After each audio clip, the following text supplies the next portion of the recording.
Bismillah. Assalamualaikum warahmatullahi wabarakatuh. Alhamdulillahi wassalatu wassalamu ala rasulillah wa ala alihi wa sahbihi ajma'in. Alhamdulillahillazi bini'matihi tatimus solihah. Bagaimana kabarnya anak-anak soleh dan solehah? Semoga kalian baik-baik saja. Tetap semangat dalam belajar. Semoga Allah Azza wa Jalla memberikan kemudahan dalam belajar. Jika ada yang sakit, semoga Allah Azza wa Jalla angkat penyakitnya dan memberikan kesembuhan. Yang sakitnya tidak datang kembali. Tetap semangat meskipun kalian belajar di dalam rumah. Tetap semangat berdoa kepada Allah Ta'ala agar pandemik ini cepat berakhir.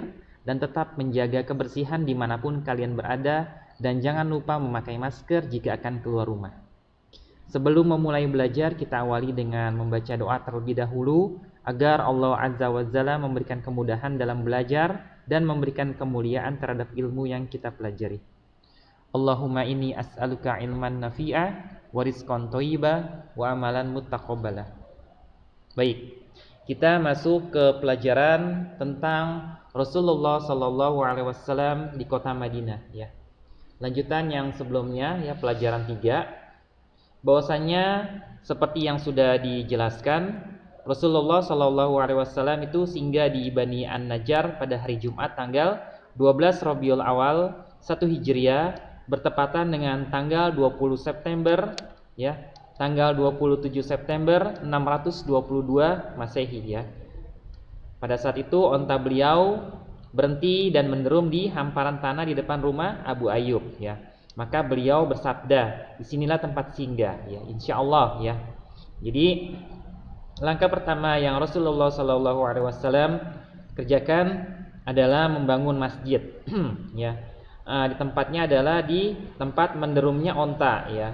Sehingga Rasulullah memberi tanah tersebut dari 2 anak yatim yang menjadi pemiliknya. Sehingga beliau terjun langsung untuk membangun masjid tersebut, memindahkan bata dan bebatuan ya.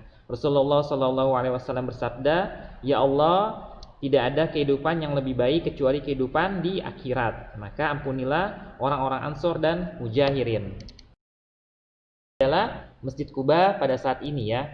Ini adalah Masjid Quba yang pertama kali dibangun dalam sejarah Islam, terletak di beberapa kilometer sebelum memasuki kota Madinah ya. Jadi Rasulullah Shallallahu Alaihi Wasallam bersabda juga ya, dan untuk memompa semangat para sahabat dalam bekerja, sehingga salah seorang di antara mereka berkata, jika kita duduk saja, sedangkan Rasulullah Shallallahu Alaihi Wasallam bekerja, itu adalah tindakan yang tidak terpuji, menjadi orang-orang yang tersesat ya. Jadi apabila Rasulullah bekerja sehingga orang tersebut hanya duduk, itu adalah tindakan orang yang tersesat. Nah, ya. Sementara Rasulullah Shallallahu Alaihi Wasallam juga menghancurkan kuburan-kuburan orang musyrik ya, puing-puing reruntuhan bangunan, lalu pohon-pohon korma ya. Jadi pohon tersebut beliau hancurkan untuk menggali kuburan itu, meratakan puing-puing, memotong pohon dan menerapkan arah kiblatnya ya. Saat itu arah kiblatnya masih di daerah atau di tempat di Baitul Maqdis ya, atau di Al-Aqsa. Baik. 2 pinggiran pintunya terbuat dari batu, dindingnya dari batu bata yang disusun dengan lumpur tanah, atapnya dari daun korma, tiangnya dari batang pohon, lantainya dibuat menghampar dari pasir dan kerikil-kerikil kecil. Pintunya ada 3. Panjang bangunannya ke arah kiblat hingga ke ujungnya ya, ada 100 hasta dan lebarnya juga hampir sama ya. Adapun pondasinya kurang lebih 3 hasta ya. Jadi Rasulullah Shallallahu Alaihi Wasallam itu membangun beberapa rumah di sisi masjid ya. Dindingnya dari susunan batu dan bata ya. Atapnya seperti tadi dari daun korma yang disanggah oleh batang pohon. Setelah semuanya rapi, maka beliau pindah dari rumah Abu Ayyub ke rumah itu ya.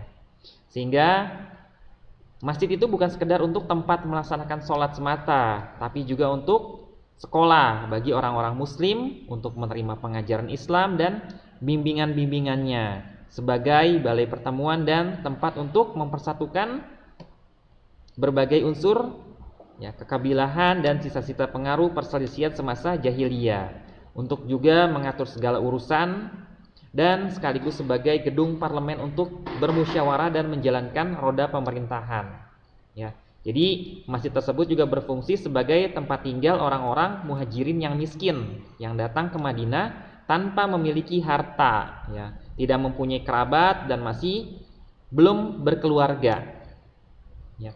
Biasanya pada awal-awal hijrah disyariatkan azan ya. Jadi pada saat awal-awal hijrah itu disyariatkan azan, sebuah seruan yang menggema di angkasa. Misalnya 5 kali dalam sehari ya suara azan itu ya. Kisah mimpi Abdullah bin Zaid ini ya, Abdullah bin Zaid bin Abdi Robah tentang azan ini sudah cukup terkenal, sebagaimana yang diriwayatkan oleh At-Tirmizi, Abu Daud, Ahmad dan Ibnu Khuzaimah ya. Jadi bahwasanya Abdullah bin Zaid bin Abdi Robah ini telah memimpi sebelumnya bahwasanya dia sudah mendengar azan ya. Lalu diriwayatkan oleh At-Tirmizi. Baik. Pada saat mempersaudarakan ke sesama orang muslim ya, mempersaudarakan di antara sesama orang muslim, Rasulullah SAW juga mengambil tindakan yang sangat monumental dalam sejarah, yaitu usaha mempersaudarakan antara orang-orang muhajirin dan ansor ya. Seperti yang sudah dijelaskan oleh Ibnu Qayyim rahimahullah yang menuturkan, kemudian Rasulullah SAW mempersaudarakan antara orang muhajirin dan ansor di rumah Anas bin Malik radhiyallahu anhu ya. Mereka dipersaudarakan ada 90 orang, sebagian dari muhajirin dan sebagian lain dari ansor. Beliau mempersaudarakan mereka agar saling tolong menolong, saling mewarisi harta jika ada yang meninggal dunia. Hak waris ini berlaku hingga perang Badar ya. Tak kala turunnya surat Al-Anfal ayat 75, maka hak waris ini sudah tidak berlaku, tetapi ikatan persaudaraan mereka masih tetap berlaku ya. Persaudaraan ini sebagaimana dikatakan oleh Muhammad Al-Ghazali ya, agar fanatisme fanatisme jahiliyah menjadi cair ya. Jadi tidak ada lagi perbedaan, tidak ada lagi sesuatu yang dibela kecuali Islam.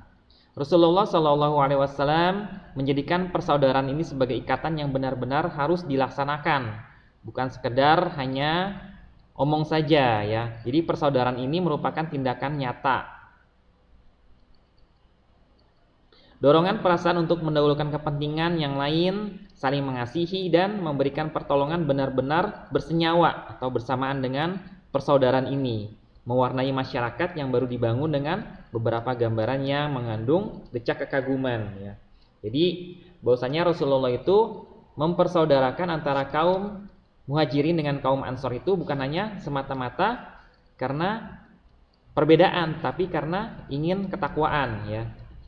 Al-Bukhari meriwayatkan bahwa tatkala mereka muhajirin tiba di Madinah, maka Rasulullah SAW mempersaudarakan Abdurrahman bin Auf ya dengan Sa'ad bin Arabi ya.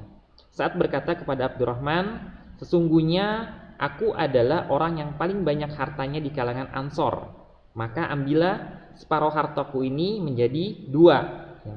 Aku juga mempunyai istri, maka lihatlah dan pilihlah ya, sehingga aku bisa menceraikannya.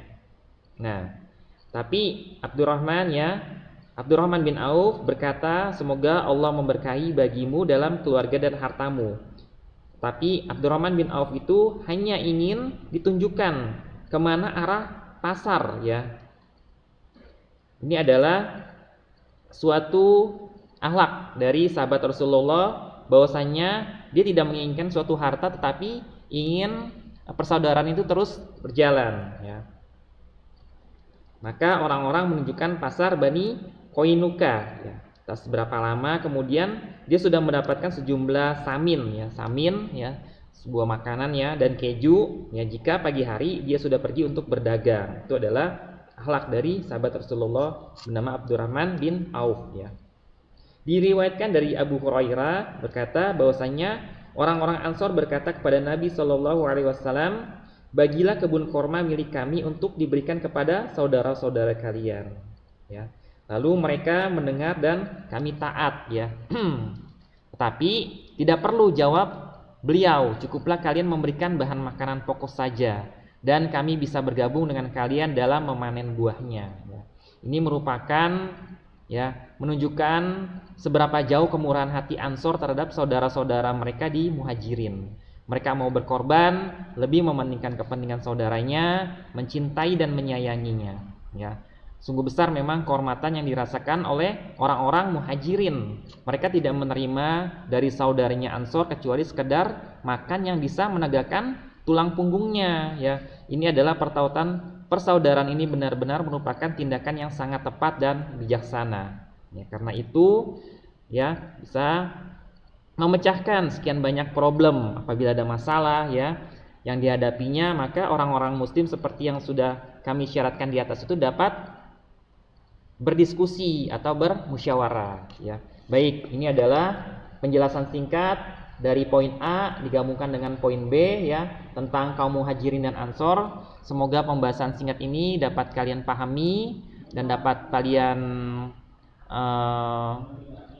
jadikan sebuah pelajaran tentang kebersamaan terhadap kaum muslimin pada saat-saat ini. Itu saja yang dapat Bapak sampaikan. Nanti ada soal dan tugasnya melalui Google Form terpisah dari materi ini. Semoga kalian dapat dipahami. Diulang lagi kita tutup materi ini dengan doa kafaratul majlis. Subhanaka Allahumma wa bihamdika asyhadu an la ilaha illa anta astaghfiruka wa atubu ilaik. Assalamualaikum warahmatullahi wabarakatuh.